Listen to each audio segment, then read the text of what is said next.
Hi, and welcome back to our second part of the Puritan New England lecture. This follows upon part one of the same lecture, and in this second half, we will consider some of the drama, some of the tension, some of the conflicts that came to represent the Puritan experiment in early colonial America, particularly with a view toward the influence of women, so-called disorderly women, that is, those women who represented in some basic way a challenge to the Puritan hierarchy. Although Puritans replicated the gender hierarchy of England in colonial America, with a husband on top and a woman below him, the law of coverture, that is, the traditional term given to the laws that regulated the relationship of husband and wife, and which essentially defined the wife as the legal property of her husband. Now, that was certainly true of the early legal traditions of England, or New England, which were simply inherited from England. And yet, the Puritans, with their own particular view of things, also regarded women and men as spiritual equals. And thus, in New England, women could obtain divorces on their own when abandoned or sexually betrayed by their husbands. And this represented something of a departure from an English common law tradition. A tradition that was best captured by the famous jurist William Blackstone in his famous commentaries on the laws of England. Blackstone wrote, "By marriage, the husband and wife are one person in law, that is, the very being or legal existence of the woman is suspended during the marriage, or at least is incorporated and consolidated into that of the husband, under whose wing, protection, and cover she performs everything." And so the idea of coverture, from the word cover, the husband is the legal cover of the wife, transferred in large part to New England, with certain exceptions that Puritan religious doctrine made for, for example, the issue of divorce.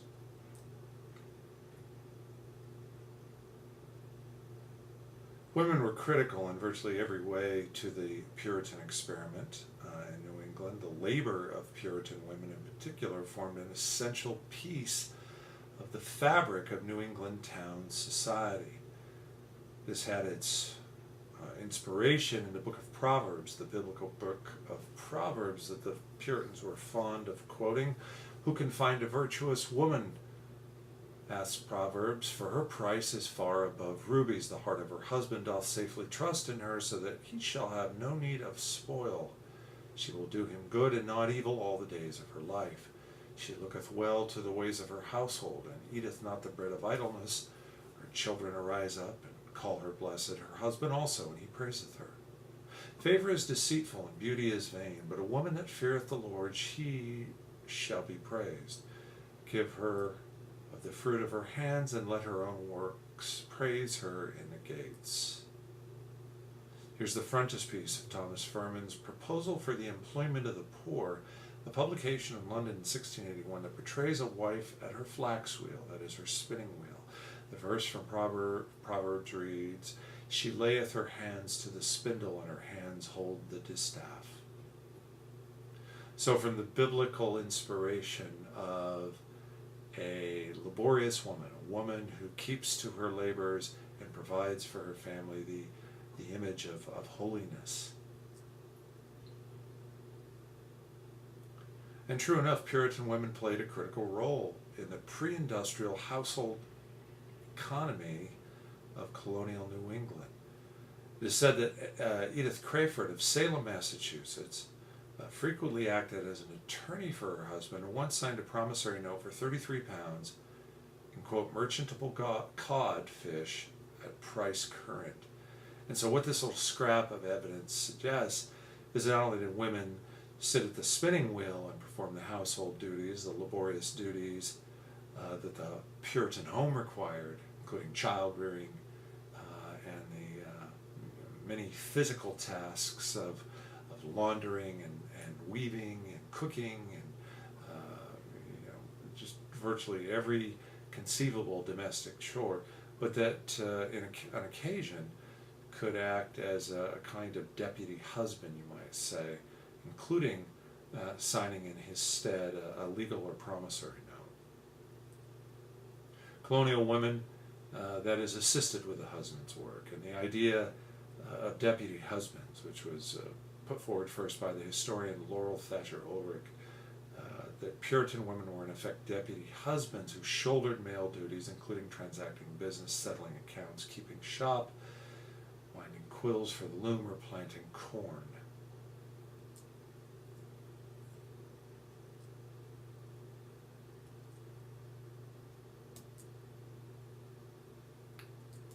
Yet Puritans' views were constantly tested for the simple reason that though they may have been enshrined by biblical precedent, that is, traditional and what the Puritans considered to be God-fearing precedent, the changing times of colonial New England, the changing economy, the changing population, the growth of the colony itself, presented the Puritans with an ever present challenge to somehow preserve their ideals amidst the change. So as economic and social pressures mounted within New England, Puritans often responded to these pressures by casting out those who threatened their demand for social order. And we need to keep in mind here that the history often taught to children, would have the Puritans framed as a God-fearing people who came to the colonies in search of religious freedom and determined to preserve religious freedom. Well, the religious freedom they sought was their own, to practice as they saw fit, without any particular patience for or desire to include the diverse views of others. In fact, really just the opposite. That is, when diversity became too much or oppositional views were introduced into these communities, the response typically was to try to ferret them out, to ostracize those who dissented. So far from religious toleration, uppermost in the minds of the Puritans was maintaining and preserving their very specific sense of godly order and community, and to resist change and those who would introduce different views. Puritans rebuked women in particular who seemingly violated the prescribed gender roles, and perhaps this was because women, legally speaking, were vulnerable under the laws of coverture, did not have a much legal standing of their own, not much independent legal standing of their own, and thus perhaps represented an easier target.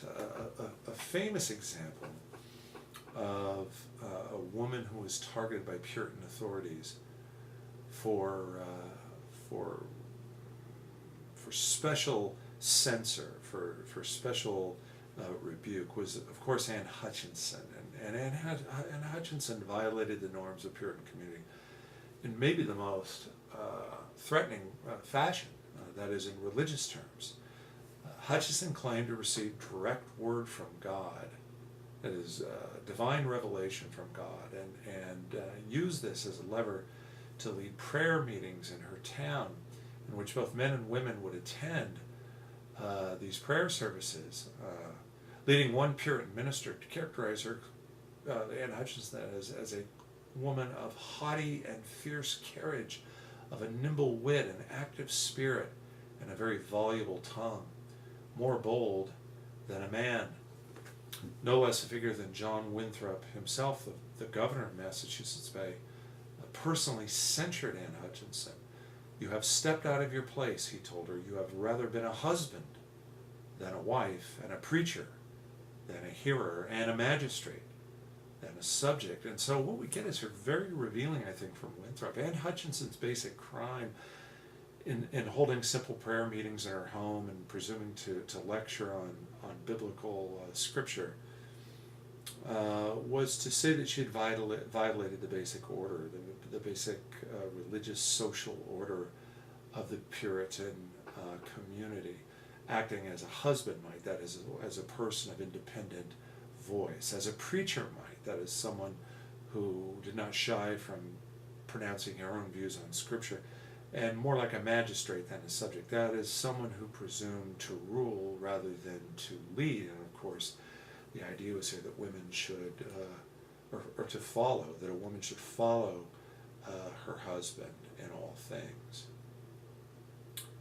So Anne Hutchinson eventually banished as a dissident from the Massachusetts Bay Colony. Puritans did not tolerate dissent in their own midst, even when that dissent came from fellow religionists such as the Quakers, a religious group of migrants from England who followed the Puritans to Massachusetts Bay. Mary Dyer, a passionate and outspoken Quaker, became a follower of Anne Hutchinson and was censured and eventually, along with other Quakers, executed, that is, hanged on the Boston gallows in 1660 when she defied an order to be exiled from Massachusetts and instead returned to the colony.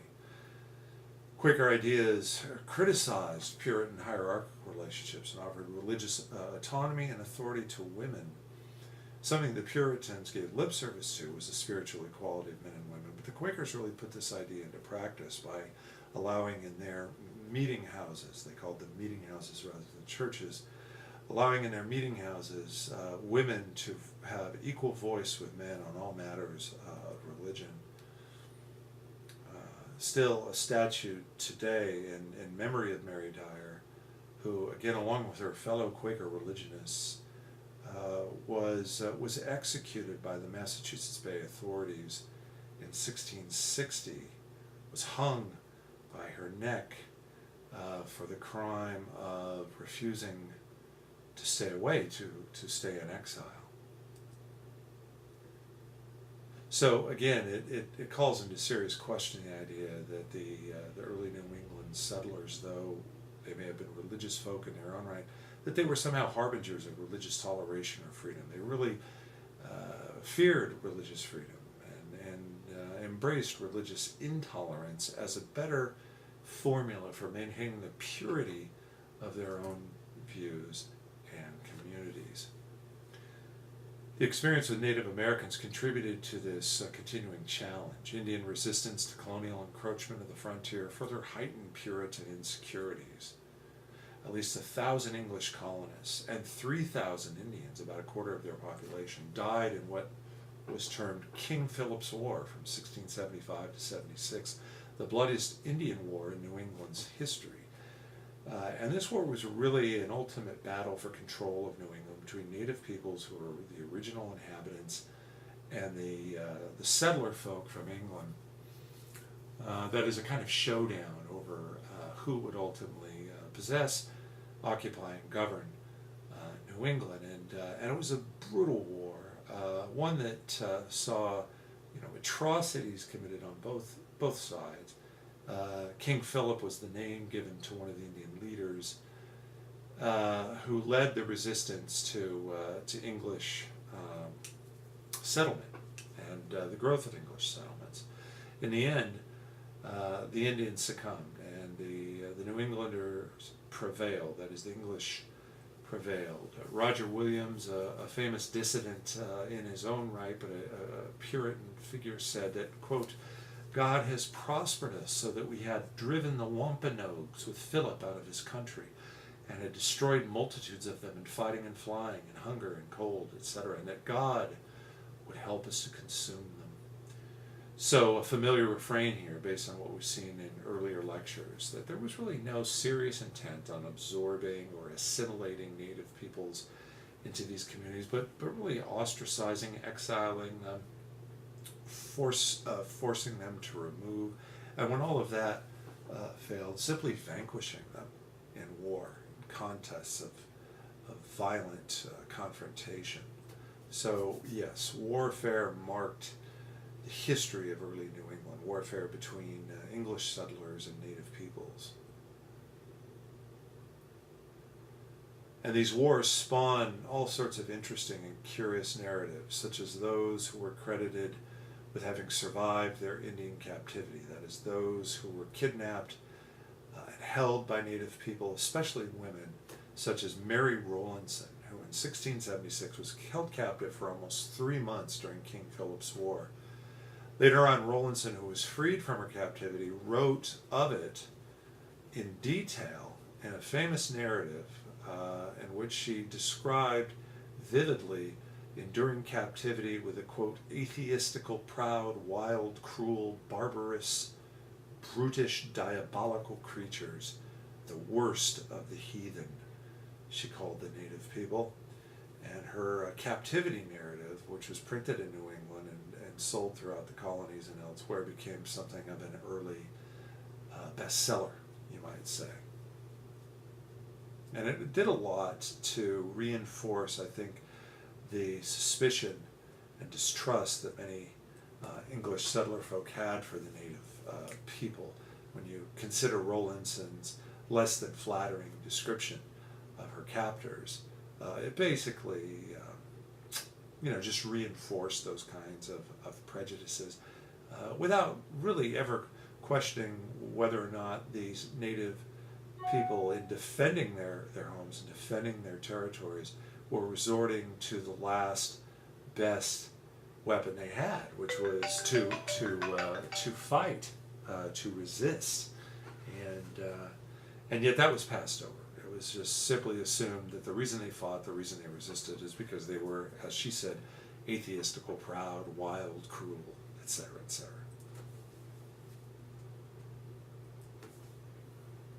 Puritan leaders like Cotton Mather, you might recall I mentioned the Mather family in a previous lecture, a third generation Puritan minister. Puritan leaders like Cotton Mather transformed some women into saints to be honored, that is, those who stoutly resisted, for example, the efforts of the native people. Painted in 1847 by Junius Brutus Stearns, this image depicts one Hannah Dustin killing her Indian captors, an Abenaki family of 2 men, 3 women, and 6 children. Dustin had been captured and her 6-day-old baby killed during a raid on their settlement. She was able to free herself by attacking her captors, according to the story, while they slept, and also, according to legend, brought their scalps back to Massachusetts for bounty money. Cotton Mather recorded her story as that of a hero who survived, quote, the hands of those whose tender mercies are cruelties.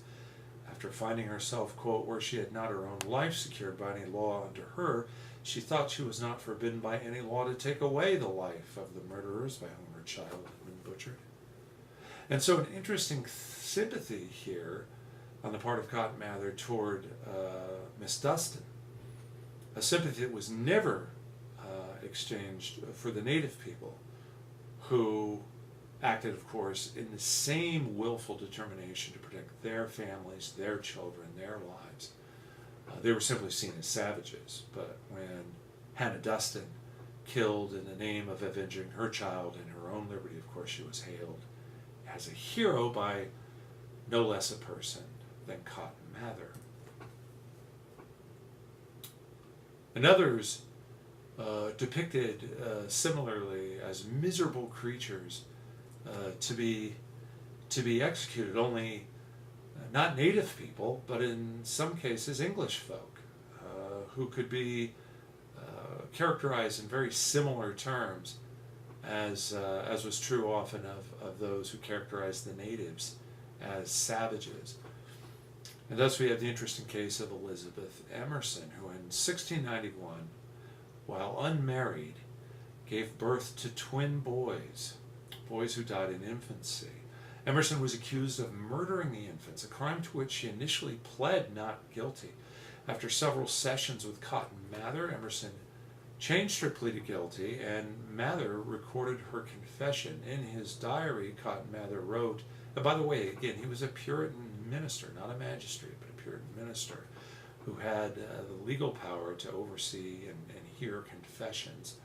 In his diary, Cotton Mather wrote about, quote, a young woman of Haverhill and a Negro woman also of this town, meaning Boston, were under sentence of death for the murdering of their bastard children. Many and many a weary hour did I spend in the prison to serve the souls of these miserable creatures.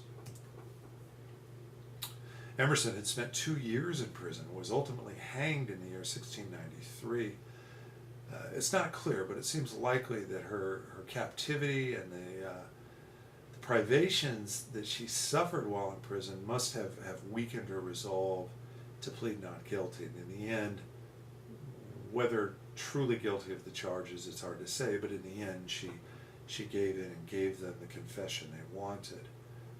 Although the entire village knew who the father of her child had been, one Samuel Ladd, he was never so much as censored by the committee, let alone imprisoned the way that Emerson had been.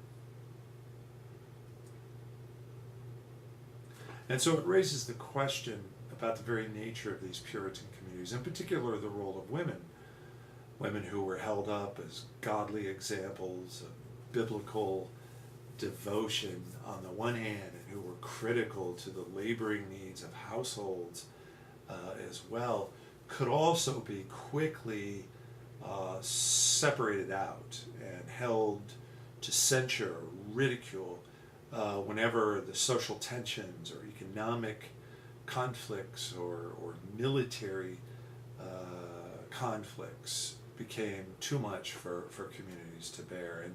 And I think most famously this is illustrated in the Salem witch trials. And in the famous trial of the Salem residents who were accused, of course, of the crime of witchcraft, a crime that was seen both as a violation of legal statute but also of religious infamy.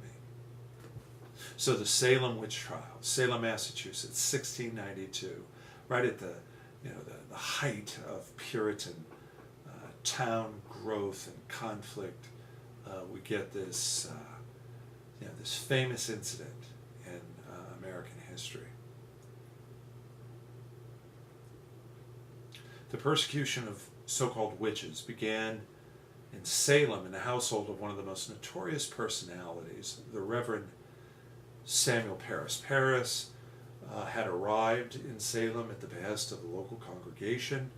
Each and every Puritan town, of course, had its own congregation, its own church, that was generally ruled over by a council of laypersons, that is, deacons, members of the church, always males, who formed a kind of council who could hire and fire reverends, that is, ministers, learned ministers who could preside over the religious needs of the community. And Samuel Parris was hired by the church council from a post in the West Indies where he had been a minister.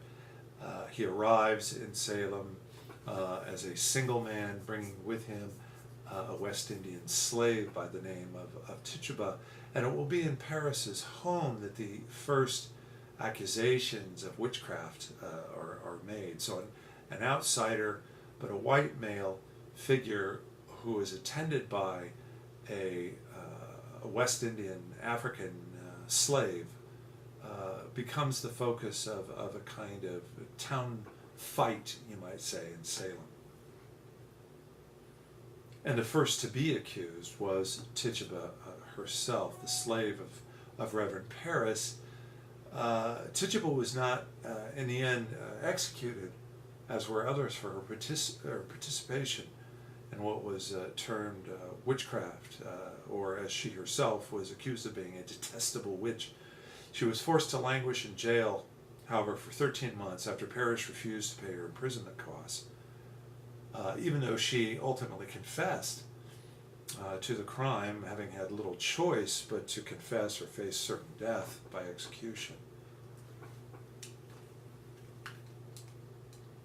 Here's an artist sketch depicting Tituba here as a sorceress, that is a conjurer and spellcaster, a kind of demon figure who corrupted the souls of young children, especially the young Salem girls who also resided for a time in the Paris home, having lost their parents in the Indian Wars on the frontier. And it was among these young children, orphaned and traumatized by the loss of their parents, that the first accusations emanated, and the implication at first of Tituba and then a growing circle of Salem residents, which resulted in not only a great deal of attention but trials, famously trials, where those accused were put on the stand and forced to defend themselves at the very cost of their lives. This was not unique to Salem. There were witchcraft, both accusations and trials in other colonies and in New England at other times, but it was indeed the Salem trials that will bring the greatest share of attention on the issue of witchcraft. It was already old-fashioned. I mean, this idea that witches dwelled among us, that could cast spells and conjure evil spirits and sign the devil's book, as it were, and to bring sorcery and nefarious, satanic, diabolical deeds down upon a community, was already regarded by some as superstitious and outmoded. But remember, in a hyper-zealous religious environment, even a pagan crime like witchcraft could be grafted on to the Christian ethic, so that it wasn't simply pagan, idol worship, but that it was actually something that emanated from Satan, that is the antagonist of the Christian God. And thus the crime was Christianized, and those guilty of it were put under the same rubric of Christian crimes as those who were guilty of adultery or fornication or blasphemy or other religious crimes. Tituba's confession, which by the way came at the threat of her life. You could confess to the charges of witchcraft, in which case it was thought that you had a chance to cleanse your soul, or you could maintain your innocence, be found guilty, and then executed. So Tituba's confession set a precedent pattern that would run the course of the trials. Accused witches confessed and then freeing themselves by becoming accusers of others. Another scene showing the thought to be the chaotic element in the courts, and these were magistrate courts in which civil magistrates presided, but always under the close supervision of religious officials. What we would consider the separation of church and state really was not a viable option in these Puritan communities, where, although there was a civil court and churches that existed in these technically separate spheres, there was actually a great deal of crossover between the two. Looking at the Puritan trials, in which more than 24 were accused, and I think in the end nearly 20 were executed. I mean, think about that for a second. Nearly 20 adults executed, innocent people executed for being witches, simply because they would not confess. They would not admit a guilt which they were not possession of, and so stood their ground and were executed by the state. In a village where everyone believed that the devil was real, close at hand, and acted in the real world, the suspected affliction of the girls became an obsession.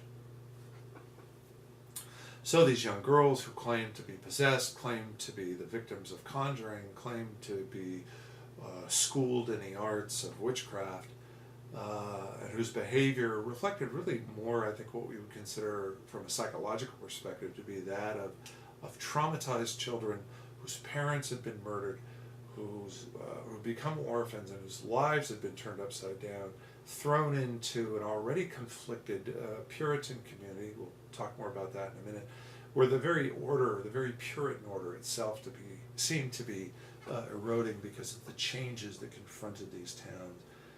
They found an ideal forum, you might say, to act out, to express their grief, and to be taken seriously by adults and magistrates for their wild accusations. Puritan ministers accounted for all this simply by saying it was punishment visited upon the towns for their loss of piety and loss of faith. But I think as historians, we look for other reasons, other causations. And from this perspective, it makes a whole lot more sense to look at the underlying material and gender conditions of the Salem towns. That is, the tensions that were already present in these rigid, zealous, law-abiding, religious law-abiding communities who set out, as Winthrop said from the very beginning, to be a city upon a hill, that is, to risk the very reputation of the Lord by their own behavior, and thus a serious sanction placed upon them. And confronting the inevitable pressures of growth, the growth of trade, the influx of immigrants. Time was changing, and a rise in the population in towns like Salem put enormous pressures, material pressures, on the councils who governed them, upon the very infrastructure, put pressure on the land. For example, as land became more and more scarce or farmed out, as new populations of people arrived, there was, of course, the inevitable problem of growing poverty, sparking conflict between newcomers and old-time residents, between young and old, the generational divide, between what was called Salem Town, New Salem Town, and Salem Village. In fact, you're looking at a map here created by historians to show that as this town grew, and originally the core of Salem was right here, Salem Village, as it spread outward closer to the coast, losing its exclusive commons orientation. Salem, along with other Massachusetts towns, were built around what were called commons, originally a defensive posture, where houses were lined around a village green, and a kind of a siege mentality almost against the danger of Indian wars and that sort of thing. Governed almost anything that was that was done. In this case, exceeding those original boundaries, moving outward, spiraling outward like the spokes on a wheel. Salem Town actually residing now in the very port where most of the new arrivals would first, greet Salem and would settle down and look for work. And so what you get here is sort of an old versus a new, a traditional versus a change, established residents versus newcomers. And so what these letters reflect here is that historians have looked in the records to see who were the people making the accusations and who did they accuse. So everywhere you see the letter A, that represents the residence place of one who leveled accusations in the court. That is, one who stood in court and leveled an accusation of witchcraft against another person. Who were those people? Well, the letter D stands for defendant. So wherever you see the D's here, we have individuals who were accused of witchcraft. And then, of course, the letter W. Those who were not only accused, but eventually convicted of being a witch. So those who paid the greatest price. And it's easy to draw a line between them. I mean, you could almost see where this dotted line occurs, separating the vast majority of those who were accused and those who were convicted of witchcraft from those who did the accusing. And it's a clear separation that the people living in the old village, the people who were the most committed to that rigid Puritan ideal, but finding that ideal now challenged at every turn, lashing out, striking out, blaming those who had arrived, those who didn't conform. The town map shows this changing demographic profile of Salem to suggest that the witch trials may have been a manifestation of conflict brought on by growth and new population. Old Salem versus New Salem, and the residential patterns of accusers and the accused.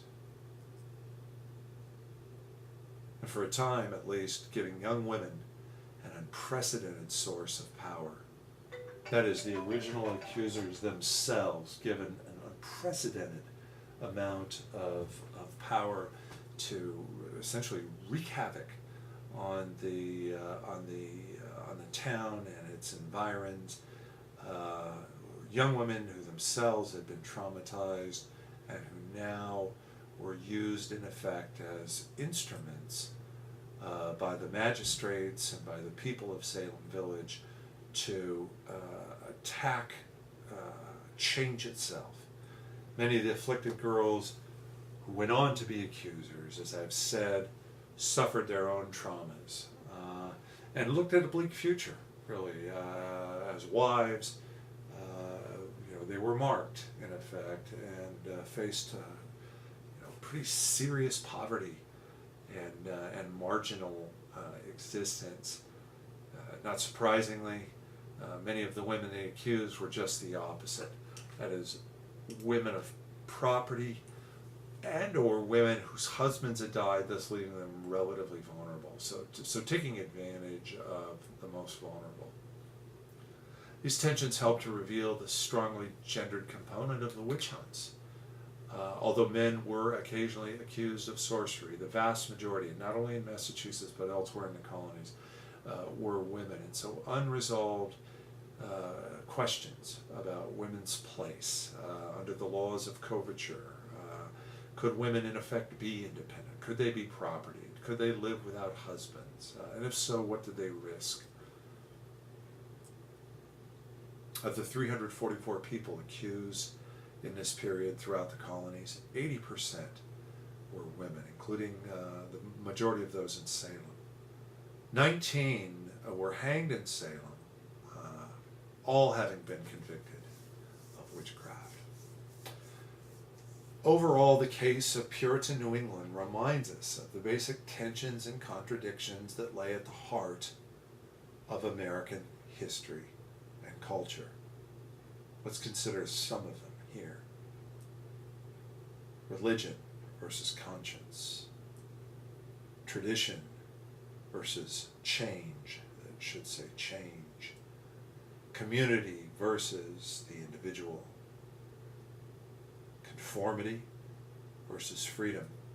And finally, law and order versus self-expression and dissent. These were all at the heart of the conflicts of New England, particularly the witch trials, and they have been at the heart of conflicts throughout American history ever since. And so whatever nostalgic or childish view we wish to perpetuate about early New England, that it was a bastion of liberty and religious toleration, the first Thanksgiving and all of that business, really it was far more complicated and far more contradictory, and really thus reflects more about what we've experienced up to our own time in American history and the political and cultural conflicts that we still engage in. I'm sure you could each figure examples of your own from recent times that involve these kinds of conflicts, these kinds of confrontations in American society and culture. All right, so that'll do it now for part 2 of the Puritan New England lecture.